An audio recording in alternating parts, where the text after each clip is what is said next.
Hola, soy Alicia y te voy a enseñar las palabras y frases más útiles en español para el día a día y los viajes. Los vídeos de español para principiantes extranjeros tienen subtítulos en español y en inglés. Si prefieres el vídeo más lento, puedes cambiar la velocidad de reproducción. Hola, ¿qué tal? En este vídeo de español para extranjeros te voy a enseñar la diferencia entre me gusta, me gustaría, quiero, quería y quisiera, que son verbos, muchos de ellos muy útiles para pedir en el café, en el restaurante o hacer compras en español. Empezamos con me gusta. Me gusta indica agrado, preferencia, gusto personal. Diré me gusta si aquello que me agrada es un verbo en infinitivo o un sustantivo en singular. Por lo tanto, digo, me gusta tomar chocolate, verbo, o me gusta el chocolate, sustantivo en singular. También puedo decir me gustan en plural si aquello que me agrada es un sustantivo en plural. Me gustan los chocolates.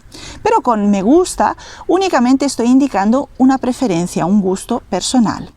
Tengo también me gustaría, que es un poquito diferente. ¿Por qué? Porque me gustaría indica más bien un deseo y se puede utilizar sí para pedir algo de forma amable.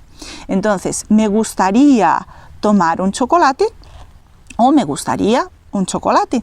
Y con eso puedo pedir el chocolate en la cafetería de forma amable, cortés, ¿vale? Entonces, me gustaría con un infinitivo, me gustaría tomar chocolate, o me gustaría con un sustantivo, me gustaría un chocolate.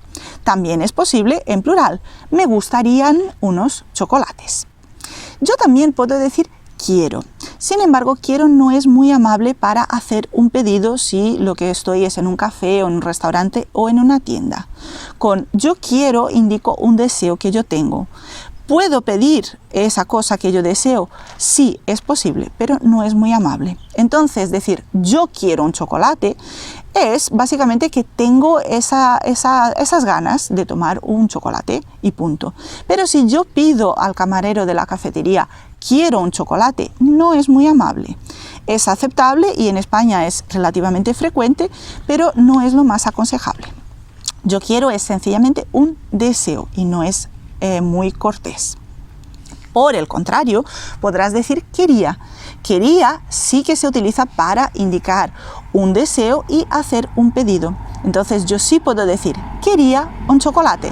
Eso es amable y además si le agregas por favor, mucho mejor. Entonces quería un chocolate, por favor, ahí sí puedes pedir tu chocolate en la cafetería. Y ya por último tenemos yo quisiera, que se parece mucho a yo quería porque también sirve para indicar un deseo y hacer un pedido de forma amable. Yo quería es amable y yo quisiera es aún más amable. Entonces puedes utilizarlo sin problema. Entonces, para resumir, me gusta indica un gusto personal, pero no sirve para pedir algo. Me gustaría indica un deseo y sirve para hacer un pedido. Yo quiero es un deseo, pero no es muy adecuado para hacer un pedido. Y yo quería y yo quisiera sí que son adecuados para indicar deseos y para formular pedidos en español también. Espero que te haya resultado útil este vídeo de español para extranjeros. Hola, espero que te haya gustado este vídeo. Si quieres seguir aprendiendo español de forma totalmente gratuita, tienes aquí en el comentario del vídeo más contenido con vídeos, audios y PDF y mucho más con explicaciones de español para extranjeros principiantes. También tienes un curso gratuito de autoaprendizaje de español con explicaciones en inglés, alemán y portugués con certificado, todo totalmente gratis. Si te gustó el vídeo, deja tu me gusta, apúntate al canal y también déjame un comentario indicando qué temas de español te gustaría aprender y así puedo crear contenido adaptado a los deseos y necesidades de mis estudiantes. Muchas gracias por tu apoyo y espero que disfrutes mucho de aprender español.